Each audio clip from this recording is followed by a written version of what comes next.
এটা ছিল শনিবারের ভিডিও। বাচ্চাদের কোচিং ছিল। আমি ওদেরকে কোচিংয়ে দিয়ে আসার পরে হচ্ছে এত পরিমাণে ঝুম বৃষ্টি হচ্ছে বাইরে। যখন আমি ওদেরকে নিয়ে গিয়েছিলাম তখন কোনো রকম বৃষ্টি ছিল না। এরকম বৃষ্টি হবে জানলে আমি কিন্তু ওদেরকে কোচিংয়ে নিতাম না। অনলাইনে ক্লাসটা করিয়ে নিতাম। তো যেহেতু ইলহান অনেক ছোট, ওকে নিয়ে বৃষ্টির মধ্যে তো বের হওয়া একদমই উচিত না। তার উপরে এখন নতুন বৃষ্টি হচ্ছে। কারণ বাচ্চাদের তো সিজন চেঞ্জ হলে দেখা গেছে একেকবার একেক সমস্যা দেখা দেয়। তো সেই হিসাবে আমি আর বের হতে চাই নাই। ওর আব্বুই হচ্ছে ওদেরকে আনতে গিয়েছিল। আর আমি বের হই নাই সন্ধ্যার টাইমে। যেহেতু অনেক বেশি পরিমাণে বৃষ্টি, তার উপর অন্ধকার। তো যাই হোক, ওকে বলেছিলাম যে আসার সময় তুমি নাস্তা নিয়ে আসিও। তো ঝুম বৃষ্টির কারণে ও আর বাচ্চাদেরকে নিয়ে বের হয় নাই। ডাইরেক্ট সিএনজি নিয়ে নিয়েছে বাসার জন্য। তো ওরা সিএনজিতে উঠে আমাকে কল দিয়েছে যে আমরা তো নাস্তা নিতে পারি নাই, তুমি হচ্ছে বাসায় যা কিছু আছে ওখান থেকে কিছু একটা বানিয়ে নাও।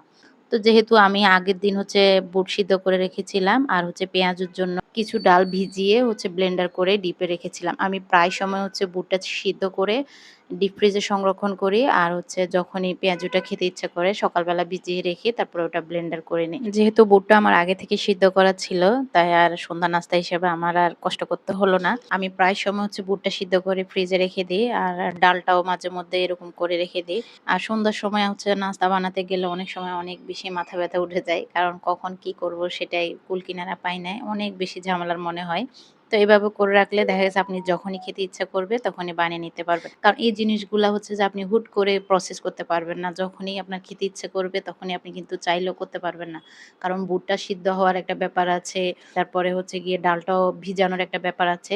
তো সেই হিসাবে আপনাকে কিন্তু এগুলা আগেই প্রসেস করে রাখতে হবে। তো প্রসেস করা থাকলে হচ্ছে আপনি খুব সহজেই এগুলা করে নিতে পারবেন। আমি হচ্ছে এখন আলুটা সিদ্ধ করে নিচ্ছি আর হচ্ছে সালাদটা এদিকে কেটে নিয়েছি। পেঁয়াজ, কাঁচামরিচও কেটে নিয়েছি। এদিকে ডিপ ফ্রিজ থেকে আমি ডালটা বের করে রেখেছিলাম। তো ডালটা বের করার পরে হচ্ছে আমি এখন পেঁয়াজ, কাঁচামরিচ, টমেটো আর পরিমাণ মতো হচ্ছে যে লবণ, হলুদ আর হচ্ছে একটু আদা রসুন দিয়ে দিব। দিয়ে ভালো করে মেখে পেঁয়াজুটা করে নিব।